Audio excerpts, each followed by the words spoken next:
This is Guitar 101 Rammstein, and I decided to do a video on how to improve your YouTube channel. Whether you're just starting out, or you're thinking of starting a channel, or maybe you have a channel and you just want to improve it, or you're struggling to get more subscribers, more views, I'm going to go over some pointers and some tips to hopefully help you out. A lot of this stuff has worked well for me, and you might even be thinking, hey, this guy only has like not even 10,000 subscribers. What is he talking about? All right, some of these stuff I don't do. You'll catch me on some of these, I'm sure. Um, but I did research on this. I've been doing this for a long time. I've been doing this for 10 years.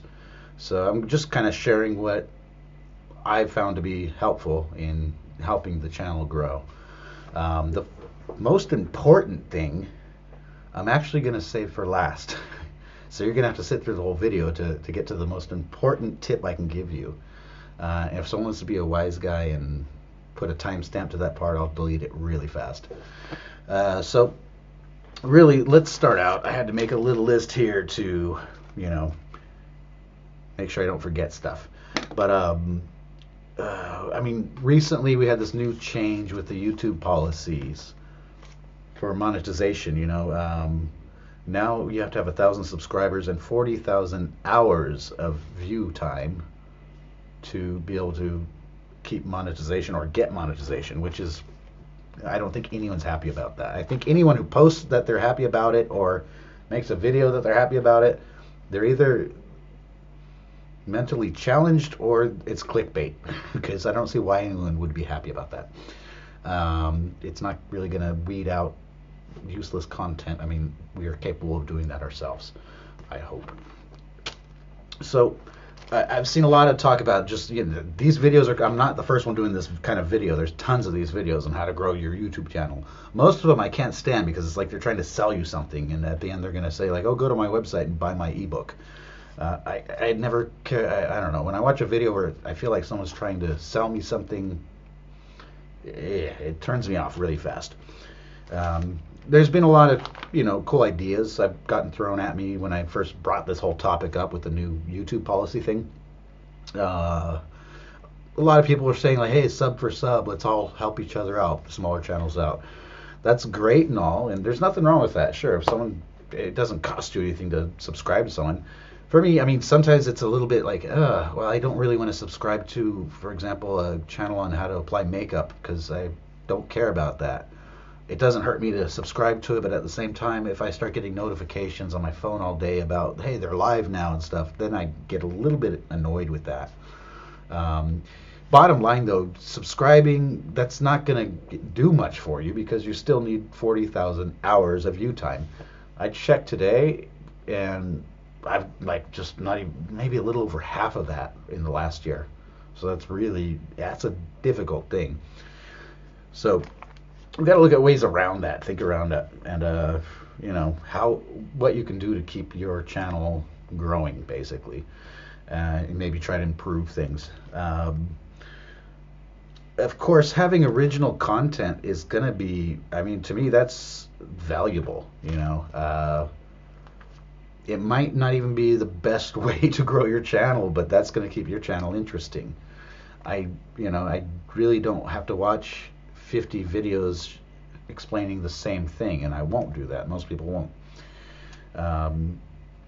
Do original content, and if you're doing something that's not so original like I'm doing right now, at least do some research on it and try to you're kind of helping someone this way because you're doing the research for them, and say, hey, look, I researched all this stuff and I'm going to put it all down for you really plain and simple, so you don't have to sit through hours of video like I had to do this. A lot of people are thinking like, oh, well, if I get, I can monetize my videos, I can make money with AdSense, etc. Most likely you're not going to really make that much on AdSense.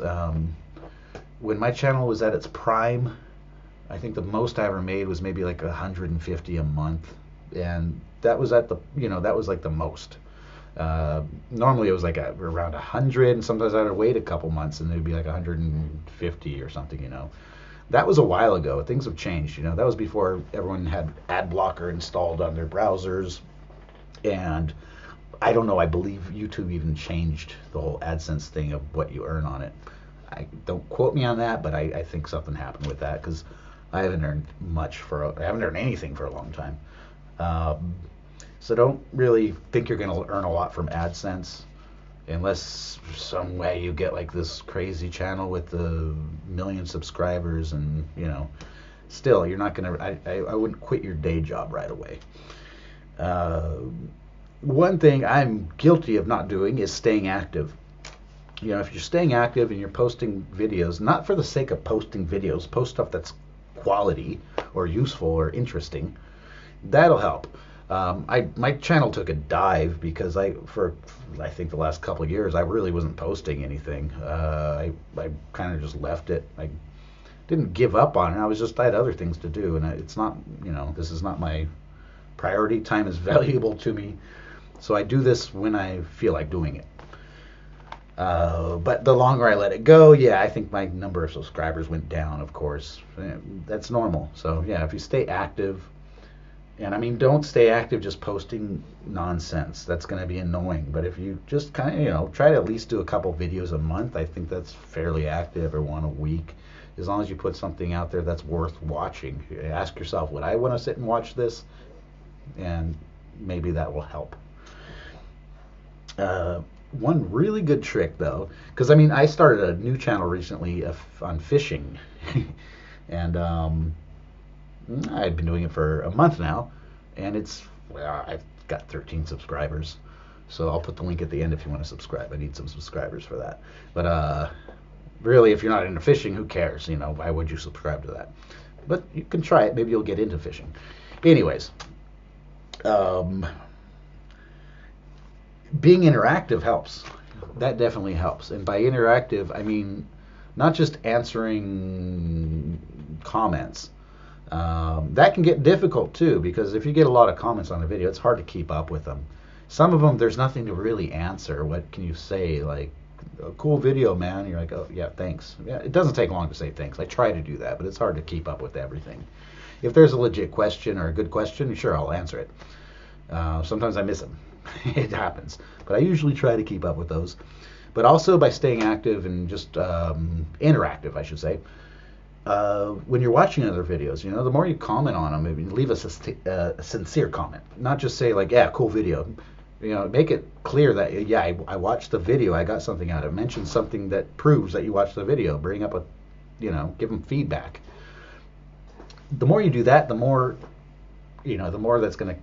the more traffic you're going to get, because either it's the owner of that channel that's going to go, let me check out this guy's channel, or people reading the comments. I don't know about you, but when I'm watching videos, I'm going to be referring to fishing a lot, because I've been watching a lot of videos on fishing lately, and I love fishing. So say I'm watching this guy showing like this new technique for fishing or a new lure that's so great. He might be very good at selling that and convincing me this is really good, but first thing I'll really do is look at the comments and see what the general consensus of opinions are on it. And sometimes in those comments, I'll go, this guy really knows what he's talking about, it looks like. Let me check out his channel. And if it's good, yeah, I'll subscribe, or I'll watch videos, which actually, at this point, 1,000 subscribers is not that difficult. When you're first starting out, it is. But if you do this for a little while, it's not that difficult. Getting 40,000 hours of view time, that is a challenge now. So, I mean, the more you get people watching your stuff, you get them hooked on your content, that's going to really help you out. That's a thing, too, that really kind of sucks with this new YouTube policy for their monetization, is I think people are going to start really paying attention to video length. And I think that's not going to work. I don't know. I could be wrong, but I have a feeling that's not going to work out so great. For example, say I'm looking up how to fix the pump on my dryer. That's not something I really want to sit and watch hours of video on. I'll look it up, and I'll see like 10 videos on how to fix this model of the dryer I have to fix the pump on it. And the first one's like, I don't even care about views or likes. It's like 20 minutes long, and then I see this one, and then, here's one that's 2 minutes long. I'm going to click on that. So I really don't want to watch a video that's dragged out just for the sake of making it longer. And I think a lot of people might be doing that or trying to do that now. just to meet up with these new standards with YouTube to keep, to achieve these 40,000 hours of view time.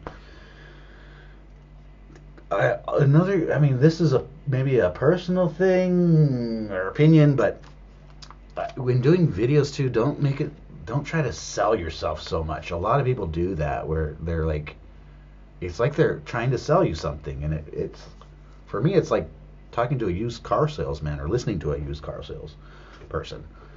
It's really just it's hard to sit through for me, and I think for a lot of people. Maybe I'm wrong, but that's just a personal thing I always found. Just be honest, and put that content out there. Don't make it into a sales pitch. Now here's some things I'm going to go into that I am guilty of not doing. Fred, get out of here. You're going to knock the guitar over. My dog is too big for this room. She's not supposed to be in here, but she'll come in anyways because she knows I'm too busy to yell at her. So video quality, sound quality, all that stuff. A lot of people will say it's important.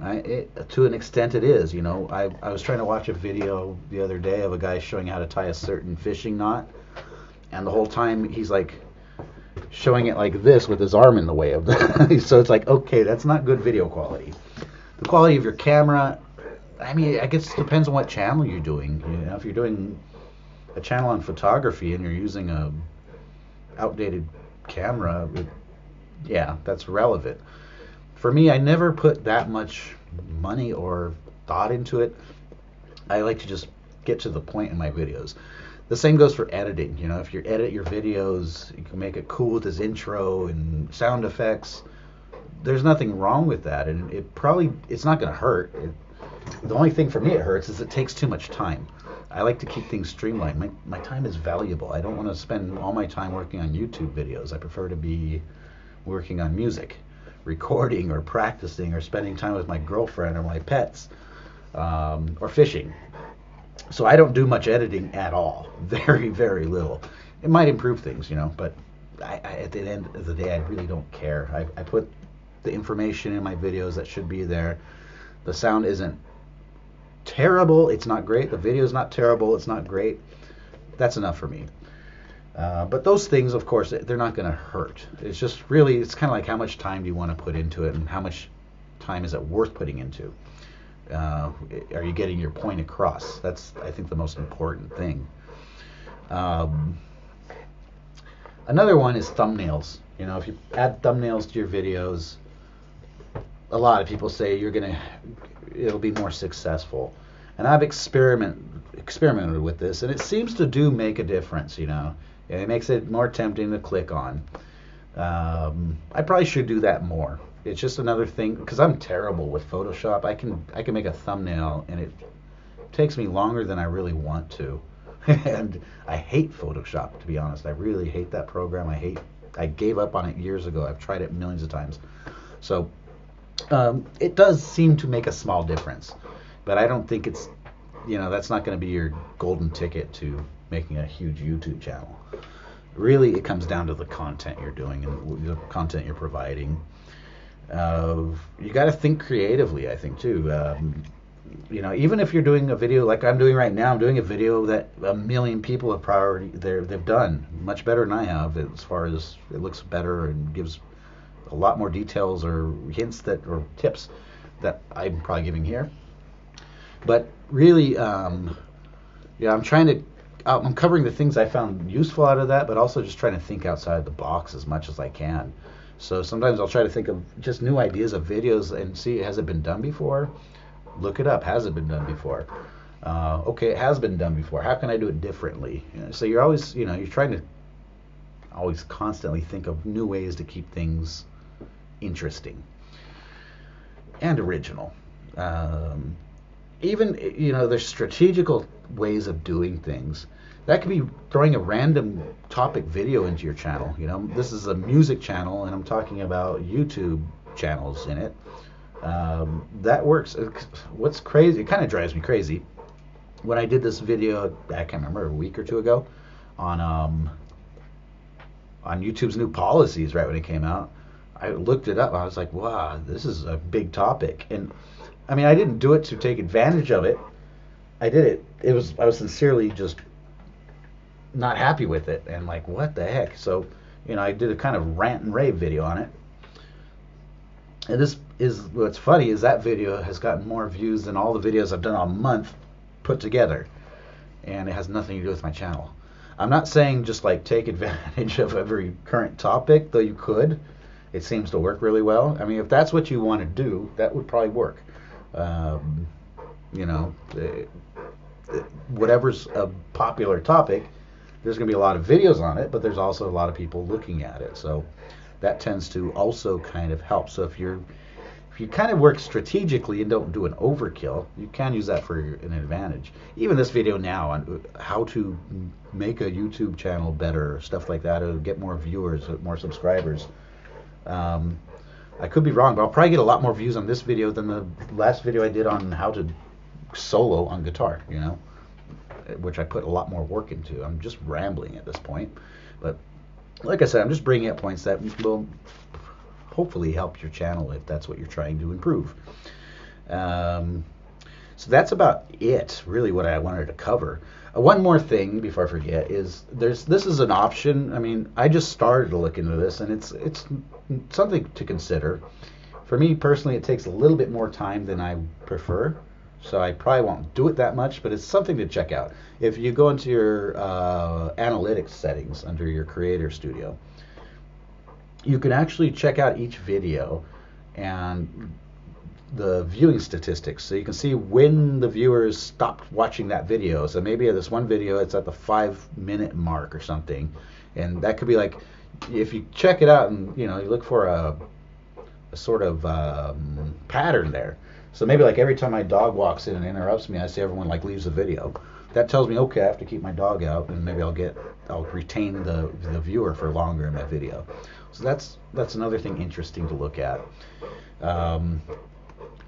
I mean, there's a lot of things really cool about YouTube that are being, I think, really discouraged with their new policies. That's unfortunate because, I mean, things like unique content, there's a huge list of things where it's going to discourage people from doing, which those were things I actually liked a lot about YouTube. But so be it. I mean, this Amazon tube is looking like it's going to be right around the corner, so hopefully they get some competition for their, you just won't leave me alone, for their for their new policies, and we have there's not such a monopoly on this thing here. And finally, I'm going to get to that first thing that I said is the most important thing of growing your YouTube channel, that I made you wait through all my rambling through for 18 minutes now. And that is, don't worry about subscribers. Don't worry about views and likes and blah, blah, blah. Do the channel because you like doing it. Do the topic you have a passion for. And be patient. You're going to have to be patient. Don't expect to be in 2 weeks just huge person in YouTube, a huge channel. Just do it because you like it. You're going to enjoy doing it regardless. You'll keep on doing it, and over time, trust me, they will come. It will grow, and you just keep that up. That is the best thing you can do. You're making a very sincere, honest channel with honest, sincere content that way.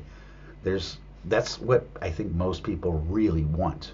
So if you're doing that for a long time and you're getting no viewers, maybe try some of the other tips I went over, but I think normally that's the best thing you can possibly do. So that's it for this one. Thanks for watching, and yeah, that's enough of these intermittent random videos I'm doing. The next video I'll do is going to be back to music. So stay tuned for those. Hit like, hit subscribe, blah, blah, blah.